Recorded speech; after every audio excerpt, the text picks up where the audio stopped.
나눠봤습니다. 명강사란 몇 가지 종류가 있는지.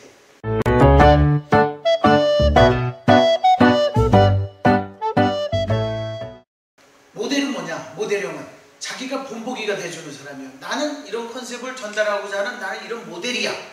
나를 따라해. 그리고 나처럼 해. 라고 하는 명강사가 있어요. 그 다음에는 어떤 유형이 있냐? 논리 분석형이 있어요. 사회 현상이 어떻고 생산성이 어떻고 이걸 논리적으로 좌뇌형적으로 분석을 해요. 그리고 어떻게 하면 시너지가 나올 수 있고 이런 데이터를 가지고서 이야기를 하시는 분들이 있어요. 그런 명강사가 있고, 세 번째가 누가? 감정을 공유하는 스타일이 있어요.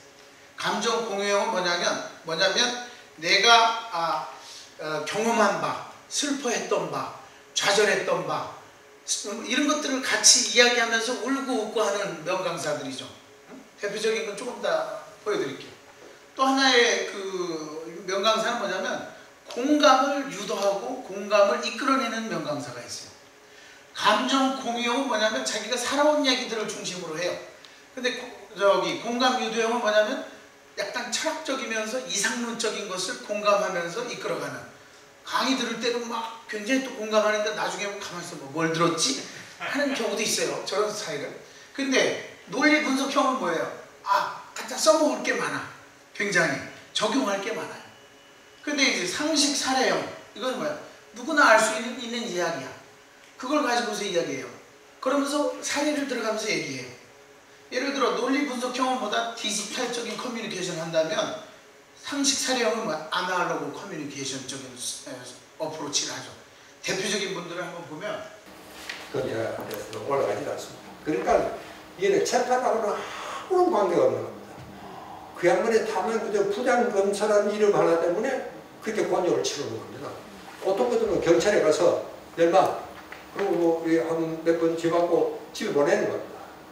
안 그러면 영상을 며칠 살든지 뭐 그런 정도로 끝나야 될 재판이 이게 뇌를 모르니까 이런 문제가 생겼구나. 신문의 논조들은 전부 다 그런 논조였는데 그렇지 않습니다. 자, 여러분 이 뇌의 이제 중요한 기능은 이 뇌 전체를 보면은 여러분 여기가 이제 전두엽 앞에 있는 이나 뒤에 있는 거, 이걸 주정엽, 후두엽, 이 측두엽, 이거는 이제 기억을 담당하는 거고, 여기는 운동 감각을 주로 담당하는 거고, 여기는 시각을 담당하는 거고. 여러분 시각은 이 눈을 통해서 일로 들어오니까만은 스크린이 열려 있습니다. 그래서 이 시각 신경이 제일 길고 복잡합니다. 내가 운동하는 바대로 해라. 그러니까 사람들이 거부를 못하는 거예요. 본인이 모델이 되는 거예요. 건강하시고 지금도 왕성하게 활동하시고 그러면서도 사회사업도 하시고, 자 본인이 이야기를, 그러면서 중요한 것은 뭐냐면 포인트가 있어요. 그 포인트가 뭐예요? 세로토닌이라고 하는 포인트죠. 그러면서 이제 또 청소년들에게는 타악을 통한 어떤 분노나 공격성을 승화시켜 나가라. 이 개념이 딱 정리가 돼 있어요. 그러니까 이정 박사님은 강의하시기가 쉬워요. 자기의 그 흐름대로만 쭉 따라가면 본인의 어떤 이야기를 쭉 펼쳐나가기만 해도 개념이 일단 정립이 돼 있어요. 개념을 명확하게 잡아서 전달하고 자기 스스로의 삶의 모델이 되는 그러한 명강사.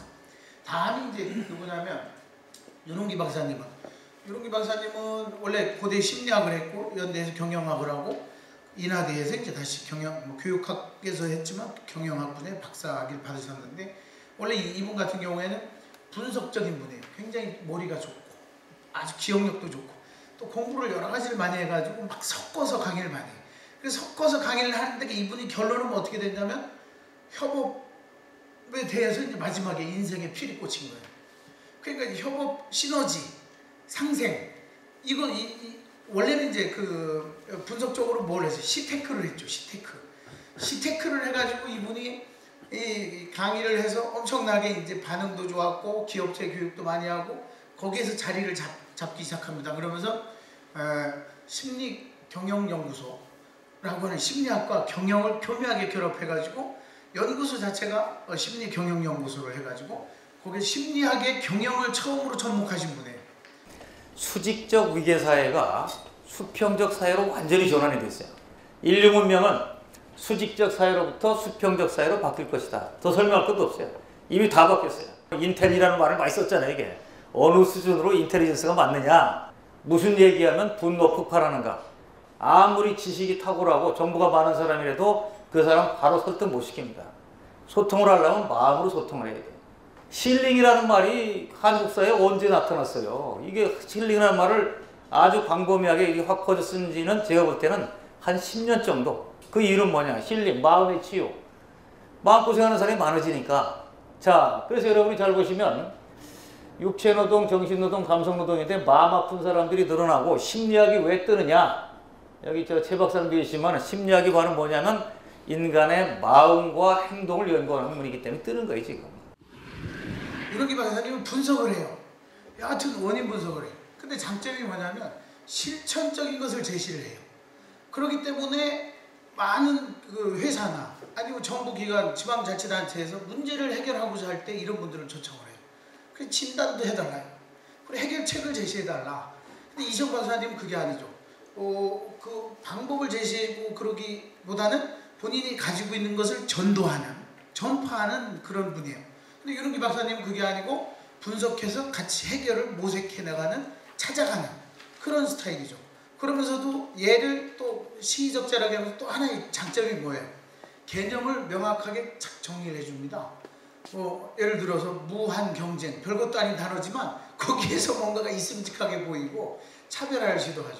그러면서 이시영 박사님은 또 마찬가지로 중간중간에 실사례와 어떤 것들을 하면서 공감을 형성하고 재미도 주고, 근데 유릉기 박사님은 실제의 그 어떤 옛날에 그 교과서에 나오는 자료들, 그리고 지금 연구가 사업에서 진행되는 얘기들을 섞어서 그걸 표현을 잘해요.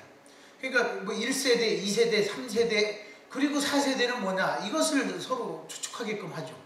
그러니까 육체 노동의 시대, 두뇌의 시대, 이제는 마음 경영의 시대, 감성의 시대, 이런 걸 제시해 주는 거예요. 그러니까 짝짝짝 구분돼 주잖아요. 아, 이렇게 변화해 가고 있구나. 그래서 미래에 대한 비전과 방향을 제시해 준 거예요. 명강사는요, 명강사는 예를 들어서 우리가 남해 강의를 간다 하면 남해에 대해서 역사를 알고 가야 돼요. 그리고 군수님이 누군지를 알고 가셔야 돼. 그리고 새누리당인지 저쪽에 새정민주연합인지 무소속인지도 알고 가야 돼요. 가서 이쪽 얘기만 잔뜩 하다가 분위기가 썰렁해질 때 있어. 뭐 앞에 과장국장에서부터만 그런 경우가 있을 수 있죠. 왜냐하면 그 배경, 특산물이 뭔지를 알고 가셔야 돼. 특산물이. 그래서 우리가 강의 매니지먼트를 하는 특히 이제 우리 조실장님 같은 경우도 누가 강의를 어느 지역에 간다 하면 그거에 대한 정보를 MMS로 탁 뿌려줘서 차 안에서라도 읽고 갈 수 있게. 아, 그 지역에 가장 최근에 벌어졌던 일이 무엇인지 에피소드 정도는 알고 가야 그 얘기를 하면서 공감을 시작할 수 있는 거죠. 근데 아무튼 유릉기 박사님은 논리 분석적인 좌뇌형의 명강사예요. 그러면 우리 이정 박사님은요, 개념 모델형이지만 저분은 이제 우뇌형이라기보다는 그냥 전체적인 좌우뇌형을 좀 아우르는 스타일이에요. 그러면서 이제 가장 또 이제 히트도 했으면서 김미경 원장이 그 다음 하나의 스타일인데 감정을 공유하는 스타일. 제일 중요한 건 뭐가 있어야 되느냐? 할 말이 있어야 되죠. 원고가 있어야 됩니다. 자, 누군가가 와서 뭐든지 잠깐 1분 스피치를 해달라고 얘기를 하는 거예요. 그럼 어떻게 해야 돼? 할 말이 있어야 돼요. 할 말이 없는데 말하다 보면 어떻게 된다? 횡설수설하게 되죠. 횡설수설하게 되면 내가 예측하지 않았던 말만 다 하는 바람에 대부분 횡설수설 하시는 분들이 어떻게 될까? 말이 길어진다, 짧아진다. 어떻게 될까요? 길어진다. 말이 길어진다. 자, 그래서 제가 여러분에게 아주 간단한 비법 하나를 지금부터 전격 공개하겠습니다. 자, 그래서 가장 중요한 것은 할 말들이 정확한 궤도 안에 딱 자리를 잡아 구성력이 좋아야 좋은 스피치예요. 잘 들린단 말이에요. 제가 여러분에게 드릴, 자, 읽어보세요. A, B, B. 자, 이걸 뭐라 그래? A 다시 시작. A 다시 A, B, A 다시. 모든 원고는 이렇게 하시는 게 좋아요. 자, 다시 하면 아이들이 알아듣기 쉽게. 자, 이게 뭐야? 사과. 애플? 오케이. 그럼 요거는 뭐야? 바나나. 자, 요거는 뭐야? 다시 사과야.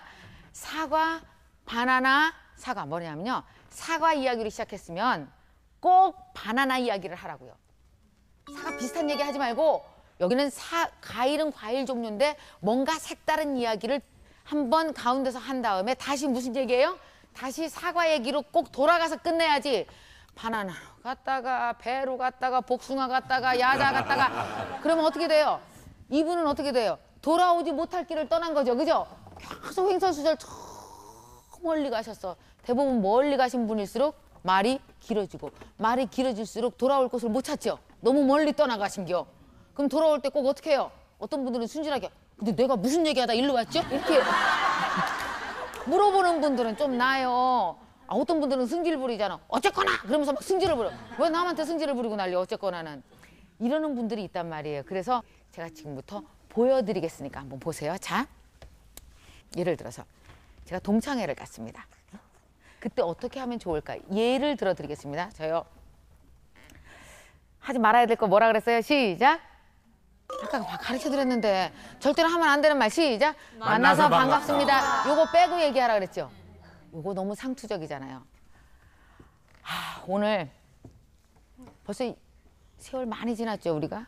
한 45년 만에 보고 싶었던 친구들을 보게 되니까 사실 막 가슴이 두근거립니다. 지금 가슴이 두근거리는 게 문제가 아니고요. 제가 어제 사실은 잠을 한 3시간밖에 못 잤어요. 왜냐하면 집에 초등학교 때 앨범이 있더라고. 그걸 이렇게 한 장 한 장 보면서 야, 이 친구들이 오늘 올까? 이 친구가 지금 외국 나갔다 그러는데 오늘 이 자리에 올 수 있을까? 막 이런 생각들을 하면서 제가 오늘 이 자리에 내려왔습니다. 여기까지가 사과예요. 자, 여기 사과예요. 사과는 길면 안 돼. 바나나가 더 긴 거예요. 근데 내려오면서 보니까 세상에 우리 어렸을 때 같이 뛰어놀았던 그 다리가 아직도 있어요. 엄청 높은 줄 알았는데 어렸을 때니 그게 그렇게 낮은 거대. 한 발로 뛰어내릴 수 있는 걸 우리 옛날에 거기서 얼마나 친구들이랑 개구지게 놀고 또 뒤에 가서 살짝 떠밀어서 넘어뜨리고. 그때 그 선생님 생각나요? 그 망치라는 선생님 있었잖아요.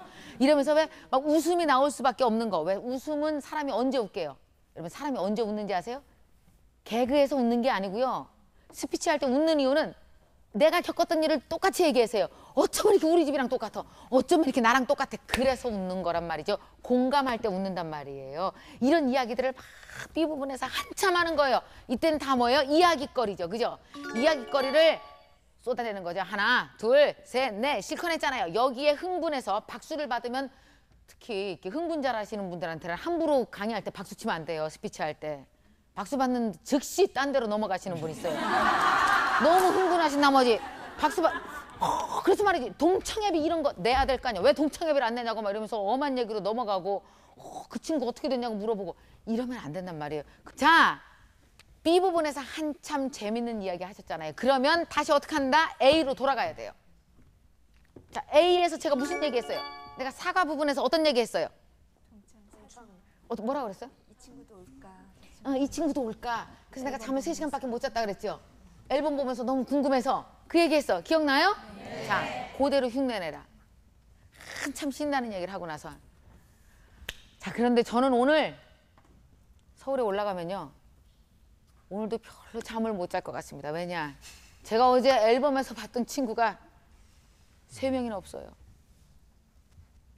내년에 다시 만날 때까지 건강하고 우리 매년 자주 보면서 서로 늙어가는 거, 서로 박수 쳐주는 삶을 꼭 살아보도록 합시다. 그러면 된단 말이에요. 아셨어요? 자, 항상 제일 중요한 건 어떻게 한다? 앞에서 했던 얘기로 돌아가는 즉시 모든 스피치는 예술이 된다. 제발 딴 데로 가지 말아요. 주부들은요 굉장히 아주 공감합니다. 왜? 엄마와 살아갔던 이야기, 자기가 좌절했던 이야기, 어렸을 때 옷 찢어 입고 조그만 애서 저 학교 갔던 이야기, 그런 에피소드 중심으로 하면서 같이 웃고 나중에는 짠한 것을 짜요. 저런 스타일이 누구냐면 정덕희 선생님도 그런 스타일이에요.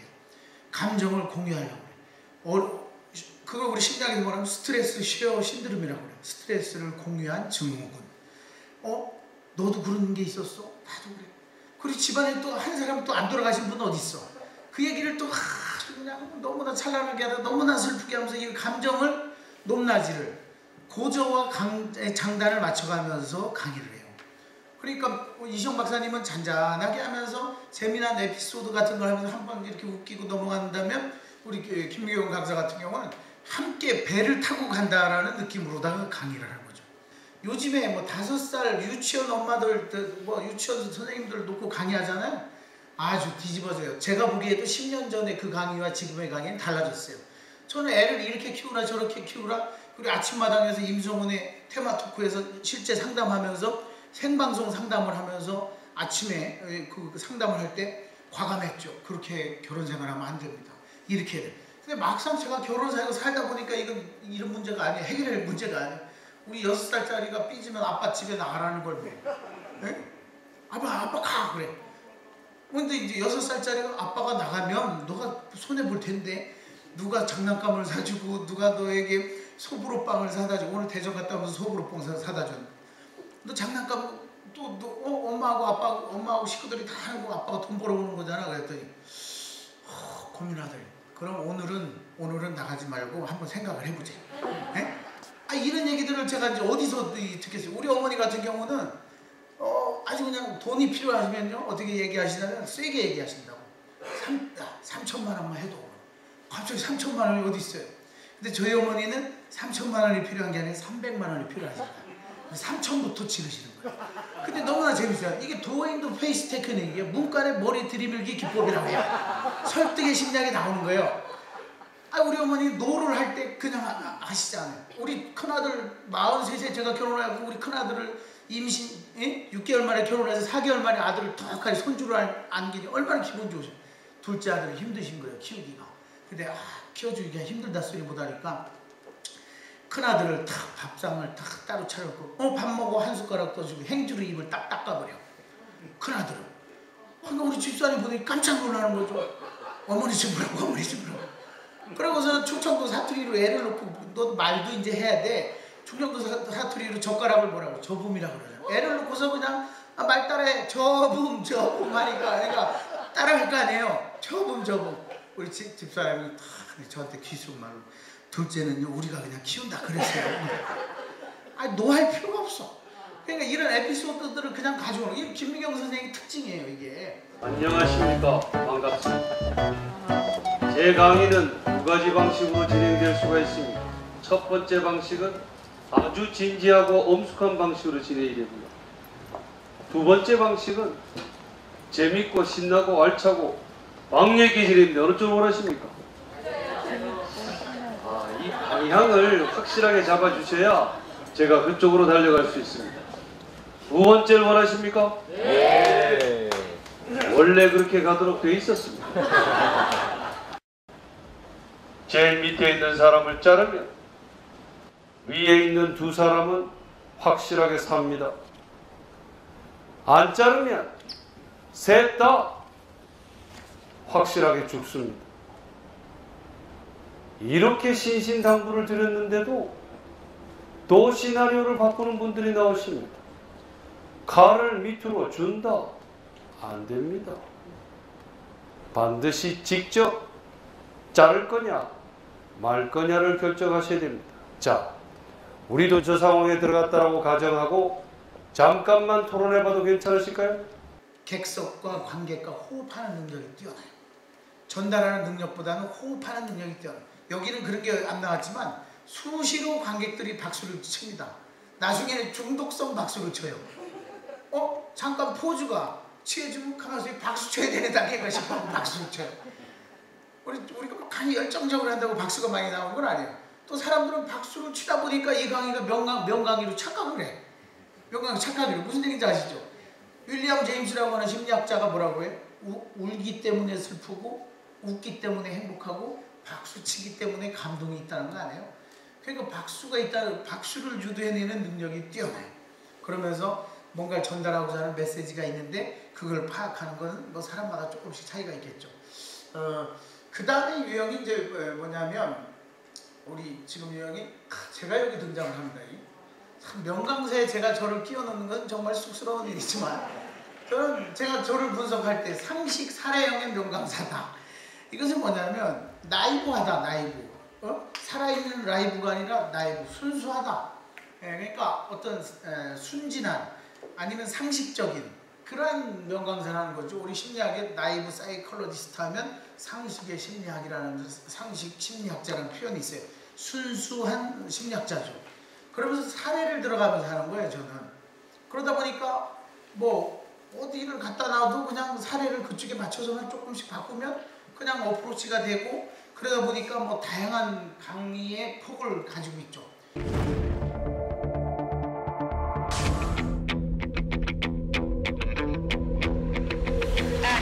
반갑습니다. 오늘 이렇게 뵈니까 너무 제가 이 자체로 그냥 힐링이 되네. 특히 저쪽에 앉아 계신 제이모닝. 필리핀에서 아주 그렇게 유명하다고. 근데 한국에서도 같이 있으니까 이 기운이 느껴지잖아요. 어디 강의를 가면 답답해요. 그리고 웃긴 얘기를 해도 웃지 않잖아요. 그러면 이건 무슨 뭐 노동을 몇 시간 한 것보다 더 힘들어요. 근데 어디를 가면 기운이 싹 통해져요. 응? 화통이 된단 말이에요. 그러면 강의를 10시간을 해도 힘들지가 않아요. 그렇지 않겠어요? 그죠? 이게 사람은 누구나 에너지를 가지고 있기 때문에 이 에너지가 서로 잘 맞느냐. 그게 뭐예요? 그게 궁합이죠, 궁합. 안 맞느냐? 상극의 궁합이에요. 그럼 굉장히 어려워요. 아무리 이야기를 해도 설득을 해도 안 돼요. 오늘 제가 여기 방송 들어오기 전에 화장실을 가니까, 남자 화장실에 가니까, 남자 화장실에 뭐 있는지 보셨죠? 파리가 한 마리 붙어 있어. 그게 왜 그렇게 되는지 아세요? 네덜란드 암스테르담 공항에서 남자들이 말이죠, 볼일을 보다가 자꾸 흘리니까, 지저분해지니까 이걸 어떻게 해결할까 해서 남자의 본능을 자극하자. 남자는 사냥꾼 기질이 있다. 남자는 목표 지향적인 삶을 산다. 여자들은 체지평의 인간이잖아요. 이것도 따고 저것도 따고. 그래서 백을 좋아하는 거예요, 여자들이. 남자들은 차를 좋아하잖아요. 빨리 가서 사냥을 하고 빨리 와야 되니까. 이게 본능에 있는 게 DNA에 우리 본능 속에 있어요. 자, 그러면 이 화장실을 어떻게 하면 깨끗하게 할 수 있을까? 회의 끝에 남자의 사냥꾼 기질을 자극하자. 그래갖고서 네덜란드 암스테르담 공항에서 파리를 붙이기 시작했어. 그러니까 남자들이 이 파리를 떼기 위해서 집중 공격을 하는 거예요. 누가 시키지도 않았는데 무의식적으로 80% 이상의 성공률이 높아지더라. 이거 중요한 얘기입니다. 그래 우리나라에서는요, 이걸 조금 더 발전시켜갖고 어디 화장실 갔더니 이 화장실이 시커매. 뭐가 타켓이 있어요. 그 남자들이 볼일을 집중하잖아요. 그럼 하얗게 변해. 그래서 나중에 글자 뇌자가 나와요. 나이스 샷 이렇게 나와요. 이게 바로 사람을 움직이고 편안하게 해줄 수 있는, 그걸 팔꿈치로 툭 치다 해서 넛지라 그래. 넛지. 사람을 움직인다고 할 때 막 협박하고 공갈하고 다 필요 없다는 거예요. 이 사람은요, 논리적인 존재냐? 아니에요. 그리고 합리적인 존재냐? 아니에요. 의식적인 존재냐? 아니에요. 사람은 무의식적이고 감정적이고 또 비논리적이고 계산적이지 않아요. 여기 결혼하신 분도 계시잖아요. 우리가 결혼할 때 논리적이고 계산적으로 분석해서 결혼하나요? 그죠? 눈에 콩깍지 껴가지고 탁 그냥 하게 되는 거지, 계산이 안 돼, 계산이. 사람이 살아가는 것은요, 계산이 잘 안 돼요. 그러나 행복에 있어서는 계산이 돼. 쉬워. 더하고 빼면, 그리고 곱하고 나누면 사람들이 행복의 지수는 비슷해요. 다만 내가 어떻게 생각하고 있느냐. 예를 들어 우리나라의 대기업에 있는 지금 부자들이 형제간에 지금 소송을 하고 있잖아요. 돈 몇 조를 가지고 있어서 행복은 살 수가 없는 거예요. 힐링 되지도 않아요. 근데 우리는 지금 돈이 없다고 불만 있는 사람 있잖아요. 그러나 그에게는 또 건강이 있고 가족이 있고 또 꿈이 있고, 이걸 다 더해놓고 보면 그래서 세상은 평등한 거예요. 제가 뚱뚱하다고 뭐 불만 가질 필요가 뭐 있어요? 우리 저 아나운서 분보다 제가 조금 나이 들어 보이고 뚱뚱해 보인다고 뭐 불만 가질 거 없어요. 저는요, 살을 더 빼려고 했더니 주변에서 못 빼게 말려요. 당신은 살을 더 빼는 순간 불행해질 수 있다. 제가 원래는 아주 샤프하고 날카로운 사람이었어요. 대학교 다닐 때만 해도. 근데 글 쓰고 하면서 밤 2시에 삼겹살을 구워 먹고 소주를 먹기 시작했습니다. 그것도 고향 친구가 서울에 올라와서 그거를 한 몇 달을 그렇게 하니까 금방 10kg 찌더라고요. 근데 이게 살이라고 하는 게 붙으면 정이 들어가고 떨어지질 않아요. 제가 108kg 넘다가 지금 84kg까지 뺐는데 108kg까지 갔었다고요. 그랬더니 이제 조영기 방송하시는 조영기 형님이 너는 더 이상 빼지 마. 그걸 빼도 안 돼. 근데 저는 또 열심히 뺐더니 어떤 분들은 그래, 뺀기 그래요? 그래. 근데 그렇게 말하는 사람들은 행복이나 힐링할 자격이 없어요. 저는 어떤 사람이 성공할지 행복할지를 알아요. 첫 마디가 긍정적인 사람들은 힐링이 되고 행복한 사람들이에요. 반갑습니다. 아유, 직접 보니까 TV에서보다 목도 더 길어 보이고 인상도 더. 이렇게 해야 된다. 어떤 분들은 텔레비전에서 본 것보다 목이 짧다는 둥, 배가 많이 나왔다는 둥. 저도 알아요. 그거에 대해서 긍정적으로 받아들여야 돼. 다만 이제 건강은 좀 조심해야 되겠죠. 그러니까 오늘 제가 뭐 행복한 사람들의 힐링 노하우 중에 몇 가지를 말씀드리는데, 일단 마인드가 건강해야 돼. 긍정적이어야 돼. 물잔을 놓고도 우리가 물은 답을 알고 있다라는 책을 보면 그러잖아요. 물잔을 놓고도 고맙습니다, 감사합니다, 행복합니다 하면 이 물잔이, 아름다운 물이 입자가 크리스탈로 육각수로 변해요. 근데 이 물을 놓고 짜증을 내고 저주를 하잖아요.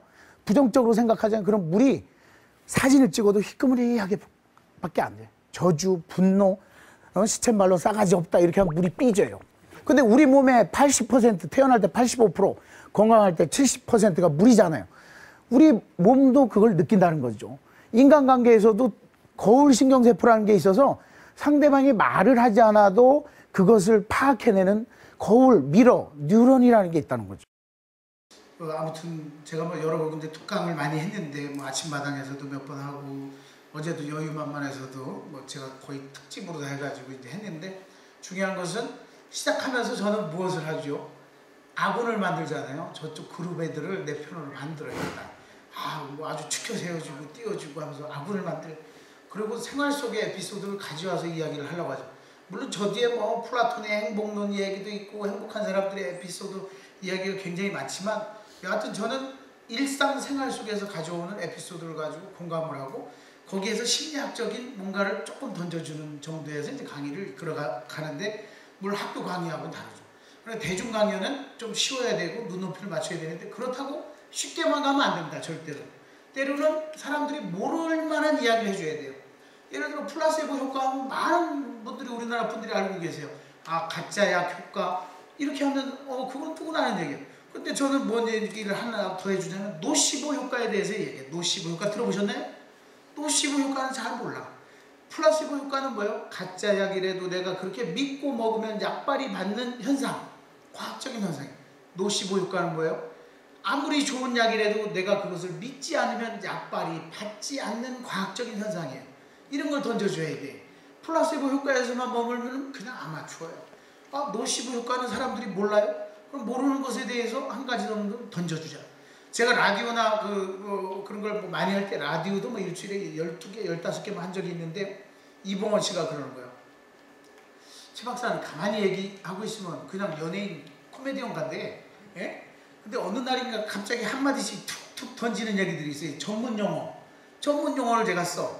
왜냐면 가만히 듣고 있는 분들이 저 사람이 가면서 뭔지 하다가, 제가 예를 들어 노시보 효과는 뭐다 해갖고 이렇게 분석을 해준단 말이에요.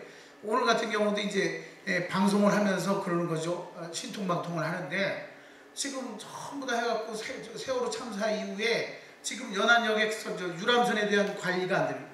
여객선은 540척이에요. 유람선은. 여객선은 166척밖에 안 돼. 근데 저는 이걸 팩트를 이야기해 주는 거야. 저 사람이 무지하게 연구했구나. 사실 컨닝하는 거야. 금방 보는 거죠. 근데 그것만 가지고 얘기하면 안 돼.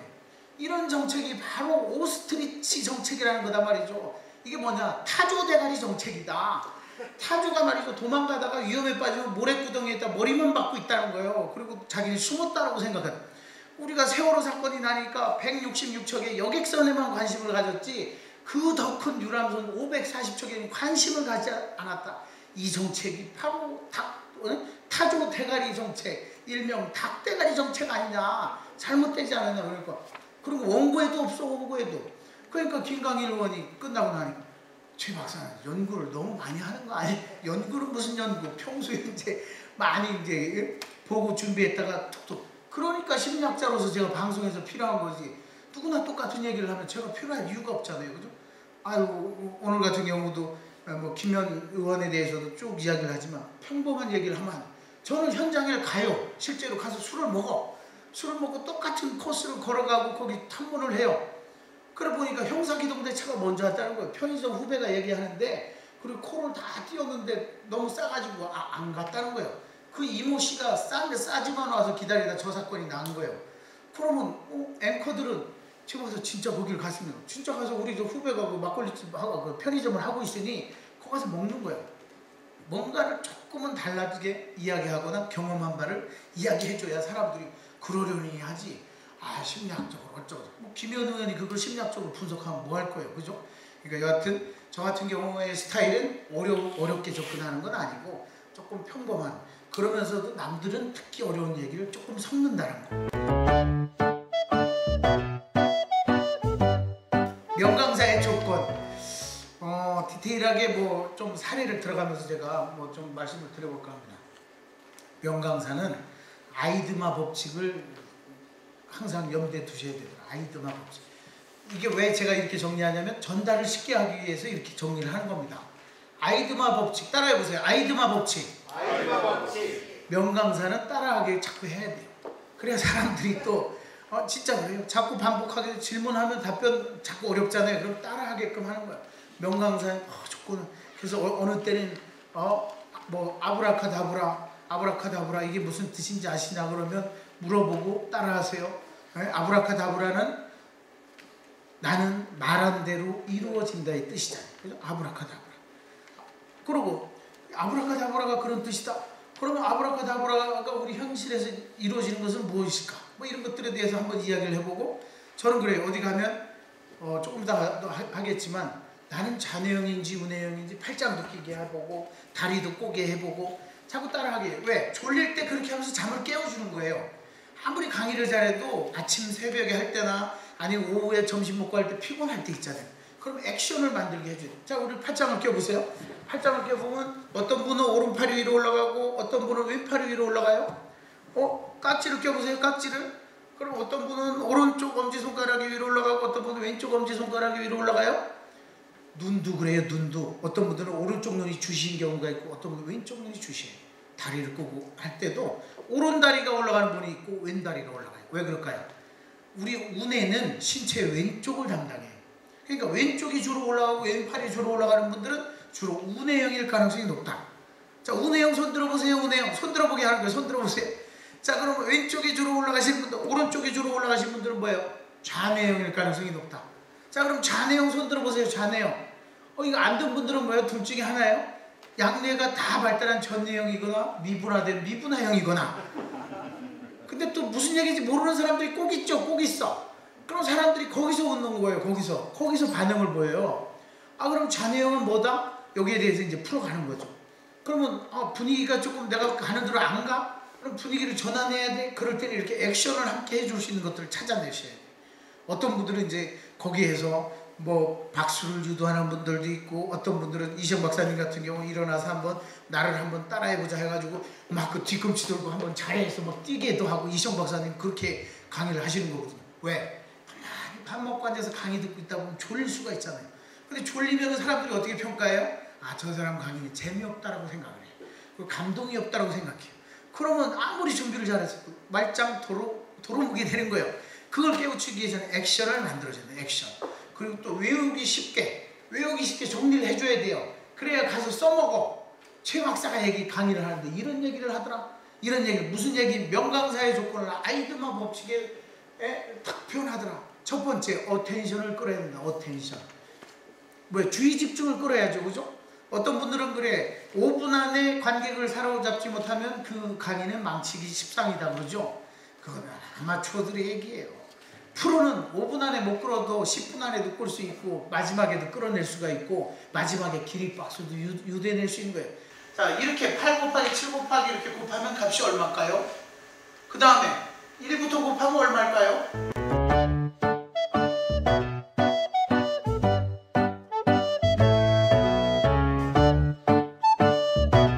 그럼 사람들이 휴대폰 갖고도 막 하기도 하고 그러죠. 그럼 평균 값이 이렇게 나옵니다. 이렇게 질문을 하면 2250으로 나와요. 평균. 근데 1부터 질문을 하면 평균 값이 510이라는 답이 나옵니다. 왜 이런 차이가 나올까요? 왜? 사람은 무의식적인 존재이기 때문에 그렇습니다. 왜 무의식적이냐? 이 앞에 있는 8이라고 하는 게 무엇을 형성해 주냐면 앵커를 형성해, 닻을 형성해 주는 거예요. 8로다 질문을 하면 사람이 큰 값으로 대답을 해요. 근데 1로다 시작을 한다? 510이라고 작게 대답을 해요. 왜? 곱해보세요. 2, 6, 24. 그럼 이렇게 얘기하면 별로 감흥이 없죠. 그죠? 자, 우리 골프장 가서 내기를 합시다. 스트로크라는 게임을 아시죠? 타당 얼마씩? 근데 실력 차이가 나요. 저는 싱글이고, 예를 들어 우리 정 교수님은 좀 백돌이라 할 때 제가 1,000원짜리 합시다 타당. 그러면서 행비를 제가 100만 원 드릴 테니까 그냥 합시다 해갖고 한번 100만 원이라 가지고 1,000원짜리를 해? 사람이 마음이 확 열리죠.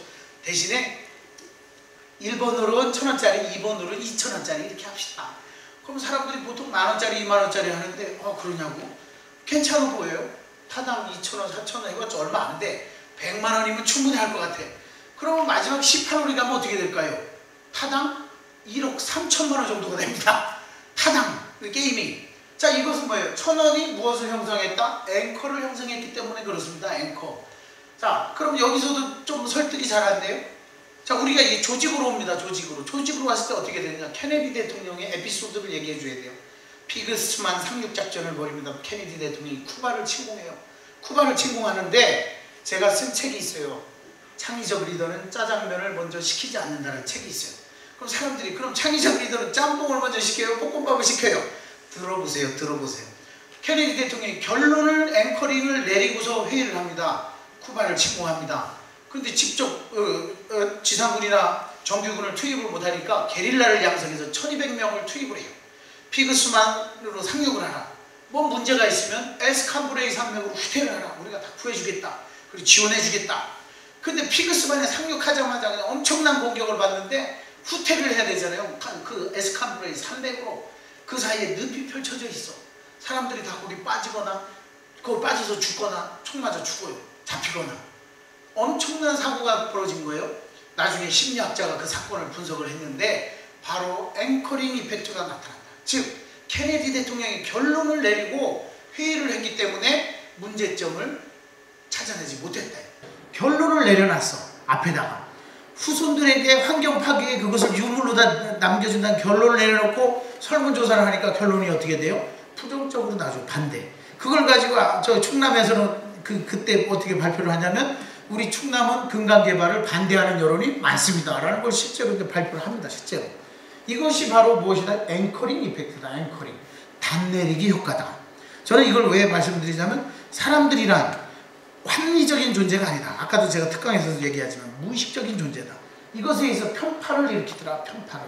앵커링 효과를 이야기하면서 집단 사고를 이야기하면서 그것이 바로 그룹 싱크를 만들어내더라. 조직이란 리더가 너무 이니셔티브를 지고 대통령이 결론을 내려놓고 회의를 하면 거기서 창의성이 안 나오고 해결점이 안 나오더라. 이제 그런 얘기를 할 때 제가 이제 이런 예를 들어가면서 하는 거죠. 두 번째가 뭐냐? 인터레스팅, 흥미를 유발하라. 흥미를, 인터레스팅, 재밌어야 돼요. 강의가 100%는 아니지만 제가 27의 나이에 한국은행 간부 교육을 처음 갑니다. 27살에 어린 나이에. 근데 이제 뭐 공부도 별로 이제 경험도 없었지만은 많은 걸 전달한다고 3시간 동안에 거의 뭐 책 한 권의 분량을 3시간 강의해서 했어요. 그랬더니 한국은행 교육 담당자가 제 책을 읽고 감동을 하셨던 분인데 저를 불렀는데 최 박사님 제가 한 말씀만 드리는데 너무 서운하게 생각하지 마세요. 여기 있는 사람들이 공부하러 왔다기보다 쉬러 왔다고 생각하세요. 그게 무슨 얘기예요? 그랬더니 너무 딱딱하게 컨텐츠만 전달하지 마라. 그럼 어떻게 해야 돼요? 재미난 얘기를 70%를 해주고 이론적인 얘기는 30%만 해줘라. 아니 이렇게 소중한 시간에 여기 와서 교육을 받는데 그건 최 박사님 그 생각이고 여기는 그렇지 않다. 아니 한국은행 간부들이 그래도 뭔가를 좀 배워가야 되는 거 아니에요? 이미 저 사람들은 배워서 머리가 터질 만큼 배워져 있다. 재미난 얘기들을 이야기해주고 거기에 조금 더 섞어서 해줘. 거꾸로 한번 해봐라. 그래서 제가 3번 강의가 잡혀있습니다. 2번째 때 완전히 바꿔봤어요. 저도 재미난 얘기 할 줄 알고 그러니까. 그랬더니 강의 평가가 달라지는 거예요. 그래서 이제 그때부터 아무리 높고 어려운 사람일지라도 재미난 얘기를 풀어가야 된다. 인터레스팅을 유발시켜야 된다. 호기심을 일으켜야 되고 흥미거리를 자꾸 제시해줘야 된다.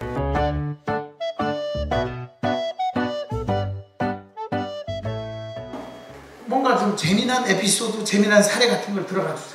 그 다음에 중요한 건 뭐예요? 아이드마 버추의 디자이어. 욕망을 불러일으켜라. 나도 저렇게 한번 해봐야 되겠다. 나도 저런 것을 실천해봐야 되겠다. 나는 최창호 박사의 그 무엇이 사람을 움직이는가? 그런 방법들을 좀 써봐야 되겠네? 예를 들어 그거예요. 아까는 어머니가 문간에 머리 들이밀기 기법이었잖아요. 사람을 움직일 때는 문간에 발 들여놓기 기법이라는 것도 있어요. 그건 뭐냐면 편의점이나 마트나 말이죠. 백화점 같은 데 가면 시식 코너가 있잖아요. 그죠? 시식코너에서 음식을 집어먹는 순간 사람들은 그걸 살 가능성이 2배에서 6배 높아져요. 그러냐고. 근데 있잖아요. 그냥 높아지는 게 아니라 뭔가 새로운 전술을 거기다 조금만 가미하잖아요. 10배 이상 높아집니다. 그게 바로 뭐냐면 우리 이마트에 가양동에 있는데 내가 거기를 갔더니 어떤 아줌마가 만두 시식을 하고 있더라고요. 만두 시식을 하고 있는데 이게 4분의 1로 쪼개요. 그죠? 4분의 1로 쪼개갖고 이렇게 하나씩 시식을 시키잖아. 근데 이 아줌마는 저를 딱 보시더니 아니 박사님 우리 동네 사세요? 반갑게 맞이해 주는 거예요. 나 이사 온 지 한 13년 됐지요. 아유 그러냐. 만두를 반을 뚝 자르고 반을 주네. 그걸 딱 먹으니까 너무 고마운 거야 이게. 또 반은 쿡 찍어서 우리 아들내미를 줘요. 이 아줌마가 너무 고마운 거예요. 그게 무의식적으로 느껴지는 거예요. 남들은 4분의 1로 쪼개서 조그마한 거 주는데 나는 반을 짜게 주는 거야. 그럼 어떻게 돼? 1+1을 카트에 담게 되는 거예요. 그렇지 않아요? 이게 뭐야? 귀인화 전략이다. 귀인화 전략. 이거 우리가 그러죠. 음식을 퍼주면서 하면은 망하지는 않는다 그러죠. 근데 퍼줄 때 어떻게 해? 특별히 퍼주라는 거야. 특별히. 어디 시골 같은 데 가면 최 박사님요? 여기 웬일이죠? 오늘요? 여기 서천에 강이 있어서 내려왔어요. 그래 식당에 들려서 밥을 먹는데 그러잖아요. 방송에서 너무 잘 보고 있어요. 이거 김치 우리 집에서만 먹는 게 좀 젓갈 요거 좀 드셔보세요. 그러면 그냥 그 사람이 나를 엄청나게 띄워주는 이걸 뭐래요? 귀인화 전략이라고 그래요.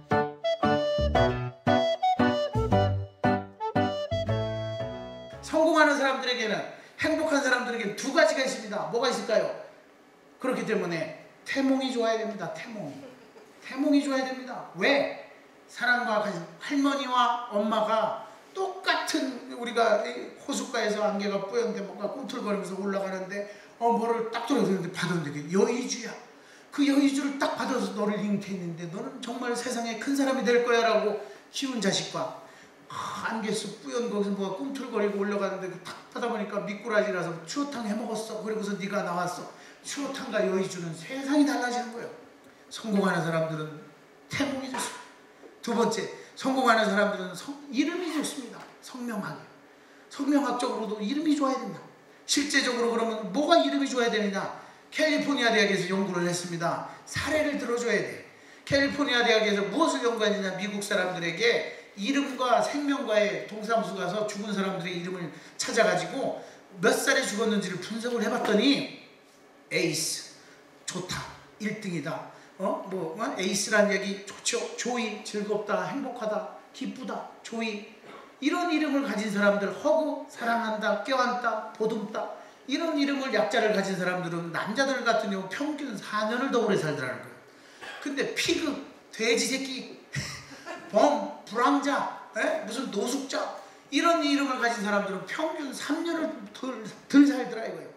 근데 JFK, 존 F 케네디와 같이 중성적인 사람들은 수명에 연관을 미치질 않더라. 이름이라고 하는 게 미국도 결국은 수명에 영향을 미치더라. 우리는 어떻게 했느냐 이거예요. 성공하는 사람들에게는 심리학적으로 피그말리온 효과에서 태몽이 줘야 됩니다. 어렸을 때 이름이 줘야 됩니다. 지금 이름이 나쁘면 그래서 바꿔주잖아요. 바꿔줘야 돼요. 그러면 막 그 유치원 엄마들 있잖아요. 강의하잖아. 그러면 우리 애는 어떠냐고 이름이 어떠냐고. 저는 이름을 잘 모르기 때문에 그거는 돈 주고 해결하세요. 제가 그래. 돈 주고 해결하세요. 그러면서 피그말리온 효과를 펼쳐나가는 거예요. 이것만 가지고도 강의를 많이 할 수 있는 거예요. 그러니까 관련된 것을 이야기할 때보다 항상 아까 A, B, A 그런 기법을 얘기했잖아요. 일단은 사례를 들어가야 돼요. 오늘 일상적인 이야기로 다 펼쳐져야 돼요. 근데 그 뒤에 뭐가 있어야 돼요? 팩트가 있어야 돼요. 팩트가. 실험 사례라든가 연구 자료가 있어야 돼요. 그 뒤에 뭐가 있어야 돼요? 나만의 썰이 있어야 돼요. 예를 들어 피그말리온 제가 이야기를 하죠. 근데 피그말리온 이야기에 앞서 고구마 줄거리가 등장합니다. 그죠? 고구마 줄거리가 등장해서 도입이 돼요. 그 다음에 뭐야? 실험 결과를 제가 얘기하죠. 실험 서포트 해줄 수 있는 팩트가 있어야 돼요. 그런 다음에 뭔 얘기를 해요? 태몽 얘기를 하고 성명에 대한 이름을 제가 그냥 갖다 붙이는 거예요. 붙이는데 거기에도 뭔가가 약간의 근거가 들어가 있어야지. 그럼 우리는 어떻게 해야 되겠느냐? 아이들에게 이왕이면 좋은 태몽을 들려줘라. 긍정적으로 바라봐줘라. 2번째, 좋은 이름을 줘주고 그거를 부르기 쉬운 이름으로 해서 쉽게 해줘라.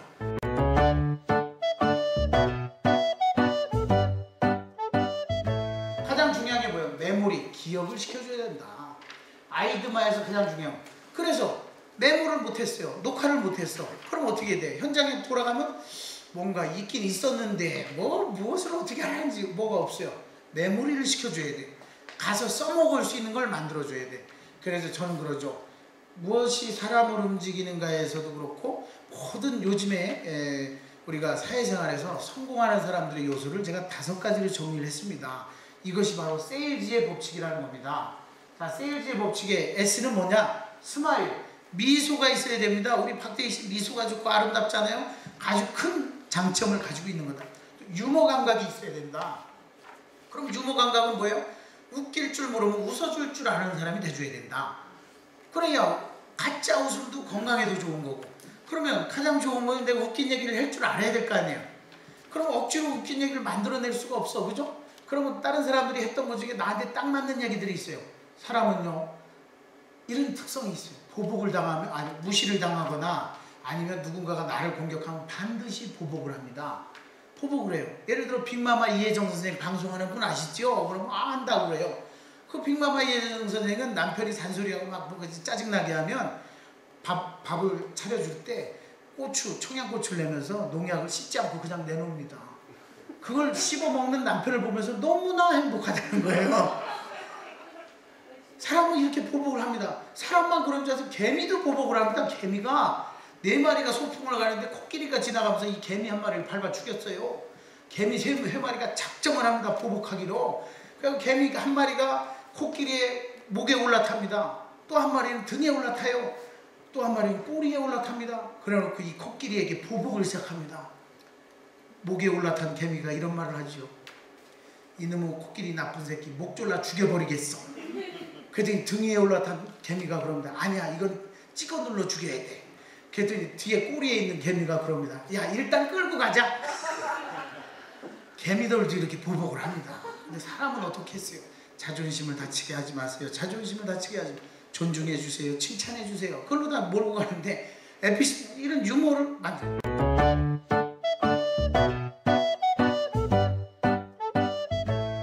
서비스, 비포 서비스보다는 애프터 서비스를 잘하죠. 관공서에 가서 강의를 해요. 자, 민원이 왔습니다. 민원을 해결했습니다. 여기까지 좋아요. 끝나고 난 다음에 어떻게 진행이 되는지에 관심을 가져주세요. 부부관계도 비포보다는 애프터가 더 중요한 거 아시잖아요. 그죠? 근데 우리는 애프터를 소홀히 합니다. 애프터 서비스 강화하세요. 성공하는 프로는 시작보다 끝을 칠로 맺어간다는 것을 꼭 염두에 두세요. 여기서 한 가지 더, 봉사를 해야 됩니다. 실제로 봉사를 그냥 하면 안 돼요. 테레사 효과를 가져옵니다. 테레사 수녀님은요 봉사를 하니까 면역 기능이 좋아지더라. NK세포 숫자가 올라가요. 여기서 이제 심리학자적으로 잘난 척을 하는 겁니다. 네이처 킬러 세포, 자연 살상 세포가 좀, P4 인파 세포가 50%에서 60% 증가합니다. 사소한 병에 걸리지도 않습니다. 면역 기능이 좋아집니다. 남을 위해 봉사하는 것은 결국 나를 위해서 봉사하는 것입니다. 결국은 우리가 봉사한다는 것은 함께 더불어 살아가자는 겁니다. 봉사를 하십시오. 이런 사람들이 결국은 사회적으로 명망가가 되고 성공하고 행복한 사람이 되고 힐링이 되는 겁니다. 자, 이것을 일컬어서 세일즈의 법칙으로 명명합니다. 그러면 이 세일즈만 기억하고 있으면 이걸 쭉 풀어가면서 어디 가서 설명하기가 좋잖아요. 최창호 박사가 얘기하는데 아이드마 법칙, 그 중에서도 메모를 하는 데 있어서 이렇게 뭔가를 이니셜을 따라 정리해 주니까 좋다.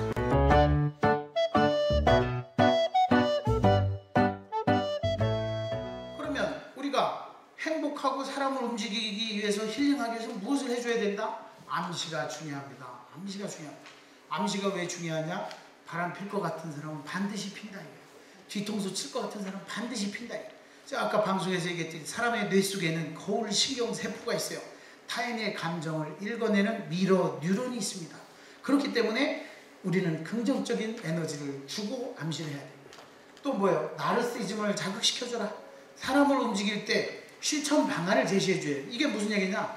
자존심을 띄워주고 칭찬을 해주고 격려를 해주고, 여기에서 이제 예를 들어서 남자가 좋아하는 욕구, 여자가 좋아하는 욕구가 나와요. 그게 어디서 나오죠? 화성에서 온 남자, 금성에서 온 여자의 욕구가 나오는 거예요.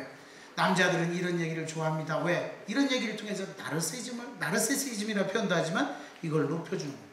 또 여자들은 관심을 가져주고 이해해주고 존중해주세요. 거기서 사람들은 무엇이? 자존심이 채워지는 겁니다. 이게 무시당하면 어떻게 된다고요? 반드시 보복을 하게 되고 공격을 하게 마련이다. 그러니까 공개적으로 비난하지 마세요. 칭찬도 너무 공개적으로 하지 마세요. 배 아파하는 사람이 있습니다. 개별적으로 소중하게 해주세요. 하버드대 에피소드가 나옵니다. 여기서 하버드대 총장이 졸업식 때 귓속말로 나는 자네 말인데 미국의 미래는 당신의 자네의 손에 달려있네. 3, 40년 뒤에 졸업생들이 모여서 동창회를 하는데 그때 그 총장이 나만을 믿는다는 말을 듣고 나는 열심히 살았다. 야 나도 그랬는데 칭찬을 이렇게 개별적으로 해주시고 믿음도 개별적으로 표현해 주세요. 그래야 강한 힘을 얻습니다. 이제 이런 에피소드들을 이제 가져오는 거죠. 그러면서 이제 마지막에 이제 좌절도 아름답다. 사람을 움직일 때 꼭 칭찬만이 움직이냐. 그 실패도 사람을 움직일 수 있어요. 그러면서 이제 에피소드를 가져오죠. 당구장에서 당구 치는 분들 있죠.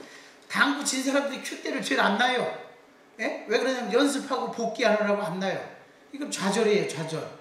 예? 좌절이면 어떻게 돼요? 오히려 동기부여가 높아지는 경우들이 있더라 하면서 이제 좌절의 효과에 대해서 벼룩 이야기 같은 걸 막 해줍니다.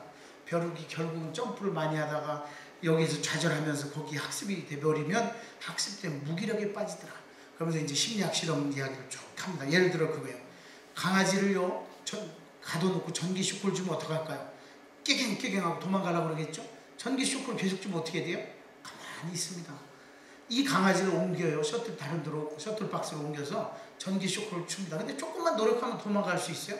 근데 이 강아지는 학습 때문에 무기력에 빠져 도망을 못 가요. 삶의 통제력을 잃어버렸어요. 이 사람들은 우울해지는 겁니다. 이걸 극복하기 위한 방법이 무엇이 있을까요? 결국은 큰 성공보다 작은 성공을 통해 통제력을 회복시켜주는 게 중요해요. 우울한 사람들은요 이걸 못하는 거예요. 상황을 바꾸지 못하는 거예요. 실패하면 거기서 좌절하고 끝내. 그게 아니라 오히려 포기하고 다른 데로 돌아갔어요. 그런 얘기를 제가 이제 가져와서 이야기를 풀어가는 거죠. 이제 뭐 여러 가지가 있지만 제가 쭉 강사의 유형 또 이제 전하는 방법, 스킬 뭐 여러 가지가 있어요. 그러나 제가 늘 강조하는 것은 나만의 색깔을 가져라. 나의 색깔, 나의 무기는 무엇인지, 나의 차별화되는 것은 무엇인지, 또 그 컨텐츠를 한꺼번에 업그레이드 하려고 노력하지 말아라. 왜? 사람들은 웃는 포인트나 웃는 시점이 있어요. 근데 이것을 새로운 유머, 새로운 에피소드를 가져와서 막 하려다 보니까 꼬이는 거예요. 어떤 경우에는 그런 경우가 있어요. 내가 강의를 쭉 했는데 내 강의를 들은 사람이 30%가 앉아 있어요. 새로운 강의 해야지. 그러다 보면 거기서부터 꼬이기 시작해. 그때는 어떻게 해야 되냐면 가장 자신 있는 것을 가장 자신 있게 표현을 해주는 게 중요해요. 30%가 들었다면 30%만 바꿔주면 돼요. 콘텐츠를 100%를 바꾸려고 당황하지 말아라. 예를 들어 그런 거예요. 제가 이제 막 여기저기 강의 다니다 보면 방송에서도 특강하죠, 어디에서 특강하죠. 그런데 가만있어 봐. 내 강의 좀 들은 사람들이 앉아있어. 그럼 당황해요. 그럴 때는 어떻게 해야 되냐면 시작만 조금 바꿔주면 돼요. 시작은 바꿔주고 재미난 에피소드는 그냥 활용하면 됩니다. 그리고 실제적으로 전하는 컨텐츠는 다르기 때문에 예를 들어 어디 가면 커뮤니케이션이요, 어디 가면 리더십이요, 어디 가면 힐링이에요. 그것만 조금 바꿔주면 돼요. 근데 유머 같은 거를 한꺼번에 바꾸려고 하다 보면 거기서 스텝이 꼬여. 썰렁해져. 분위기가 그냥 배추에 소금 뿌린 것처럼 착 이런 분위기로 가면 안 된다 이거죠. 그죠? 그때는 자신 있는 걸로다가 자신 있게 치고 나가야 돼요. 그리고 이제 제가 이제 끝으로 꼭 말씀드리고 싶은 건 프로는 단순하다. 제 강의 말미에 거의 이걸로 다 끝을 내요. 그러면 심플 이즈 베스트예요. 단순한 것이 최선입니다. 복잡할 필요가 없습니다. 항상 강의안도 그렇고 사업도 명함만한 크기의 사업이 정리가 안 된다면 그 사업을 하지 말라요. 무슨 얘기냐? 정리가 안 된다. 그러면 우리는 단순하다. 무엇이 사람을 움직이는가? 그러면서 반전을 제가 하면서 클로징을 하죠. 반전을 해요. 어떻게 하냐면 프로는 단순하다는 에피소드에 재미난 얘기를 합니다. 행자승이 있어요. 절에서 생활을 합니다. 이 절에서 생활을 하는데 굉장히 아주 어렵습니다. 왜? 재래식 화장실이야. 거기 가서 볼일 보도 쭈그리 앉아 볼일 보면 이 화장실 밑에서 뭔가가 튀어가지고 엉덩이를 때려요. 엄청난 스트레스야. 이걸 어떻게 해결할까? 고민하다 다른 스님들은 어떻게 하는지 관찰 학습을 하기로 했어요. 1년 된 스님은 어떻게 할까요? 지푸라기를 잔뜩 깔아놓고 볼일을 푸석푸석 하면 안 튀더래요. 10년 된 스님은 어떻게 할까요? 10년 된 스님은요, 밧줄을 천장에 매달아놓고 엄청난 기법 테크닉을 구사해요. 밧줄을 타고 지나가면서 볼일을 딱 떨고 딱 지나가. 돌아오면서 딱 튀어도 안 묻더라고요. 20년 된 스님 어떻게 하겠어요? 내공을 이용해 내장에 키를 모으고 항문에 관략근을 조절해가면서 튀지 않을 정도로 가난하게 싸들하는 거예요. 이야, 대단하다. 30년 된 스님은요, 어떻게 하냐면 평범하게 볼일을 봐. 당연히 튀죠. 튀어올라오는 거시기다 보지도 않고 청조준을 해가지고 또 싸더라는 거예요. 그냥 찍어 누르더라 이거예요. 이럴 때 우리 박대희 주무관을 보면 안 돼. 왜? 처녀라서 쑥스러워서 이 반응이 안 나와요. 이럴 때 우리 이단장님 같은 분들을 봐야 돼. 예? 이럴 때 쑥스러워하는 분을 보게 되면 이게 말하면서도 이게 주눅이 들거든. 근데 이게 조금 살아온 경험이 있는 분들은 이게 재미나. 그럼 큰 스님이 어떻게 할까? 큰 스님이 어떻게 할 것 같아요? 큰 스님은 대단한 테크닉을 구사할 것이라고 기대감을 주는 거예요. 그런데 이게 웬걸? 큰 스님은 싸고서 그냥 피하더라는 거예요. 엉덩이를. 아, 그건 누구는 못하는 거예요. 그건 나도 할 수 있는 건데. 이 행자스님이 하도 궁금해서 큰 스님에게 여쭤봅니다. 큰 스님 왜 밧줄 타기도 못하고 저런 것도 못하고 짝퉁 아니시오? 그래서 큰 스님이 껄껄 웃으면서 그러더라는 거예요. 이놈아, 나도 다 해봤어 이 자식아. 싸고서 피하면 될 걸 웬 오두방정을 떨고 난리야. 그래 행자스님이 깨달았습니다. 야, 역시 프로는 단순하구나. 프로는 단순한 세계구나. 그러면서 가져옵니다. 성철 스님의 이야기를 해요. 중국 고사에서 인용해갖고 사는 산이요 물은 물이로다. 사는 산이요 물은 물이로다. 산이 산이지 산을 물로 보지 마. 물을 산으로 보지 마. 초롱 스님이 대구 파계사에서 25년 동안 암자있다 내려와서 하는 말씀입니다. 설법을 합니다. 검은 고무신은 탁골수록 검어지고 흰 고무신은 탁골수록 휘어지네. 무엇이 사람을 움직이는가 끌어오려고 하지 말아라. 있는 그대로를 존중해줘라. 아예목해 유아옥해. 그 사람의 특징을 장점을 아름다움을 있는 그대로 봐줘라. 우리가 그동안의 삶은 소유의 삶이었어요. 잡으려고 하고 움켜쥐려고 하는 삶이었어요. 그러나 보세요. 유병헌이가 끝이 어떻게 됐습니까? 보세요. 삼성가가 지금 금호그룹이 어떻게 잡으려고 지금도 싸우잖아요. 이제는 놔야 됩니다. 그래서 우린 존재의 삶을 살아야 됩니다. 자, 저를 따라하시죠. 내려갈 때 보았네. 올라갈 때 보지 못한 그 꽃입니다. 우리 막 열심히 사는 것도 중요하지만 이제는 좀 여유 있게 관조하면서 그리고 남을 좀 배려하면서 존재의 삶을 삽시다.